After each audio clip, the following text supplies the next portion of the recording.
Antes do Cabral começar, então, porque senão ele vai roubar minha pergunta, viu, Dumas? Deixa eu começar aqui. Eu só queria fazer uma, na verdade, a gente estava vendo aí uma grande movimentação em relação do petróleo, queria falar um pouquinho mais sobre essa questão da queda do petróleo, até porque o Cabral, a gente estava falando agora há pouco em relação a algumas questões econômicas nossas, ele acabou falando sobre essa questão da queda do petróleo. A gente que a guerra ainda está em curso, isso é uma questão, né, que tem impacto diretamente, porém o barril do petróleo Brent, que chegou a romper aí o patamar dos $100, né, alguns outros dias acabou depois caindo, até vou olhar agora, a gente está com o petróleo em queda, né, os dois petróleos caindo neste momento. Eu estou com o Brent aqui na casa dos $100 o barril, queda de 0,45%, WTI $95 ali na casa dos $95 o barril, uma queda de 0,21%. Bom, falar um pouquinho em relação a isso, a gente está vendo aí, né, hoje está tudo girando, né, uma grande preocupação em relação às commodities, petróleo principalmente, em decorrência, a gente sabe que isso pode desencadear a inflação aí, a gente falou de IPCA mais cedo, mas eu queria entender um pouquinho da sua visão, se você acredita que aquela liberação que a gente viu lá, os Estados Unidos falando que ia liberar, aumentar a produção de petróleo, isso realmente pode estar fazendo, né, peso para essa variação, para essa baixa aí do petróleo, na sua visão? Bom dia. A demanda por petróleo ao ano, ao dia, por exemplo, 100 milhões de barris dia. O fato de você aumentar a produção, aumentar a oferta em 2,2 milhões, eu não acho que esse é o grande impacto. Para mim, o grande impacto foi o comunicado do Banco Central americano, Federal Reserve. Ele colocou um iceberg straight ahead, ou seja, iceberg logo à frente, e ligou o motor de marcha ré. O que ele falou? Ele falou, olha, nós vamos começar agora a não comprar títulos públicos, mas vender títulos públicos, porque até um tempo atrás ele estava fazendo o que a gente chama de afrouxamento monetário. Comprar 120 bilhões de dólares todo mês para jogar a taxa de juros lá embaixo e aumentar a liquidez. Agora ele reverteu totalmente, ele estava revertendo aos poucos. Ele estava comprando 60, 45 bi, agora ele já falou que a partir de maio ele vai vender títulos públicos. Tirar do mercado 95 bilhões de dólares. Ou seja, você pega 95 bi aí, você vai ter um tri que vai sair praticamente em um ano. Ou seja, ele está fazendo não mais o afrouxamento monetário, um recrudescimento monetário.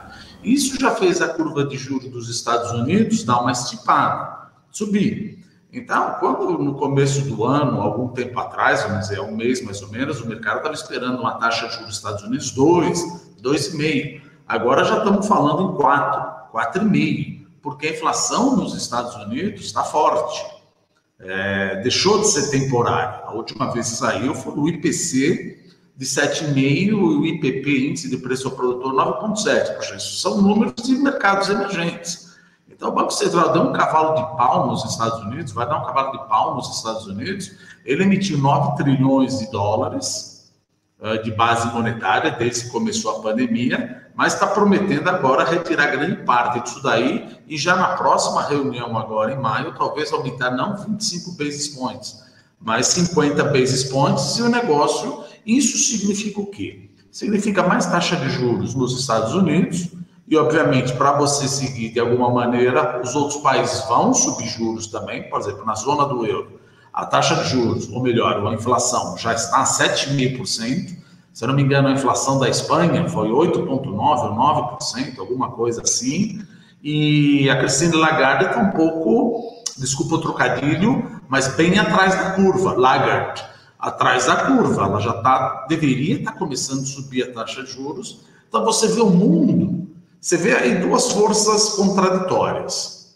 A guerra, com uma possibilidade menor de oferta por causa da Rússia, isso levaria a uma subida do preço do petróleo, só que você vê duas forças que levam a uma demanda menor. Um crescimento menor do mundo, puxado pelos Estados Unidos e pela zona do euro e a União Europeia como um todo, quer queira, quer não, a zona do euro, talvez até a União Europeia toda, deve ficar em estagflação, quiçá recessão, e os Estados Unidos puxando, dando esse cavalo de pau e parando o afrouxamento monetário de uma vez e começando o recrudescimento, ou seja, recolhendo dinheiro, vendendo título e tirando dinheiro da praça na média de 95 bi de mortgage-backed security e título do Tesouro. E, por outro lado, você tem um fator, como eu falei, que leva à subida do preço e dois fatores que levam à queda do preço. Um, os Estados Unidos e a Europa subindo juros, a Europa ainda não anunciou, mas deve anunciar em breve. E o segundo fator que leva a uma queda na demanda são os lockdowns na China. Ou seja, Shanghai, Ningbo, Jilin, várias províncias e cidades na China estão em lockdown. Aí é que nem a gente fala, você pode trabalhar em home office. Não, não dá para trabalhar em home office se você trabalha numa planta manufatureira. Então, se você cresceu 8,1% no ano passado, a China, estou falando da China, e até o Partido Comunista Chinês está falando que vai crescer 5,5%, talvez aí fique nos 5%. Tá bom 5%? Não, tá ótimo 5%. Pelo amor de Deus, ninguém está falando que não tá bom. Mas é que se você estava planejando a guerra e um crescimento chinês na ordem de 6, 6,5% e 7%, e uma continuidade de um speech, de um discurso dovish, bem amenizado, do Jeremy Powell, pode esquecer, porque, de novo, teve um cavalo de pau tanto nos Estados Unidos, vamos ter um cavalo de pau na Europa, e esses lockdowns, não somente o lockdown na China, mas também a exigência, a obrigatoriedade de testagem de motorista, isso prejudica toda a cadeia logística. Então, você vai ter um crescimento menor, tanto na Europa, na União Europeia como um todo, ou melhor, na zona do euro e na União Europeia como um todo, um crescimento menor nos Estados Unidos, que é o cavalo de pau do Federal Reserve, e o lockdown na China, que também impacta. Então, a despeito da guerra, você tem esses fatores que culminam aí com uma menor demanda. E, lógico, os 2,2 milhões de barris de reserva emergencial ajuda. Mas eu não acho que tenha sido esse o fator primordial de jogar o preço lá de 130, 140 para 98, 99.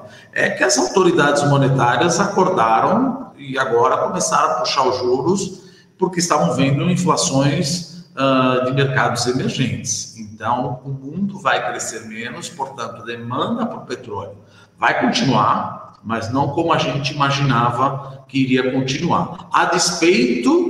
Veja, se você jogar aqui, quem que está ganhando a brincadeira ou a guerra, pelo amor de Deus, não quis falar brincadeira, mas quem que está ganhando a guerra aqui?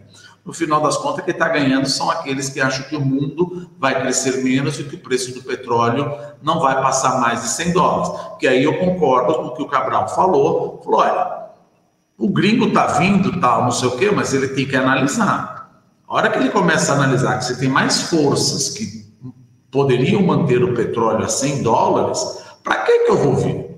De novo, é que nem ele concordo 100% que ele falou. Ele falou, olha, é uma teoria, é uma tese, precisa ser confirmado com os dados do Banco Central. Mas o gringo já ganhou, pelo menos em real, aqui 15% em dólar. Se a gente falar que o real apreciou, ele já ganhou 15% em dólar. Dependendo da ação que ele colocou, ele ganhou 20% em dólar. Ele já fez um ano. Para que ele vai continuar aqui ou entrar aqui se daqui a pouco nós vamos ter uma eleição extremamente polarizada? E a taxa de juros dos Estados Unidos não vai ser mais 2,5%, vai ser 4,25%. Ele fala, já deu. Ele pode pensar, já deu, eu não vou querer continuar. Já fiz um ano, minha cota de 20% em dólar no Brasil, ninguém está defendendo que é esse ou aquele. Mas o investidor internacional, ele não gosta de turbulência. Ele não vai querer, ele entrou aqui justamente para evitar a turbulência mundial. É óbvio que com a eleição nós vamos ter uma coisa, um alto nível de octanagem. Ela fala, para quê? Eu já ganhei 20%, 25% em dólar. Agora é hora de... como a gente disse, investimento em portfólio é muito bom, ele entra em 72 horas, mas ele pode sair em 72 horas, e aí, já com esse anúncio do FONC, que é o Federal, o cupom deles lá, do Open Market Committee, você vê que a partir dessa ata do FONC, do Federal Reserve, o câmbio começou a buscar outros patamares. Ou seja, não, vai para 4,50, não sei, não, 4,65, 4,70, 4,77, 4,80. Ou seja, que bote eu colocaria o pé? Gente, pelo amor de Deus, isso é economia, é uma ciência social, não dá para saber, todo mundo muda.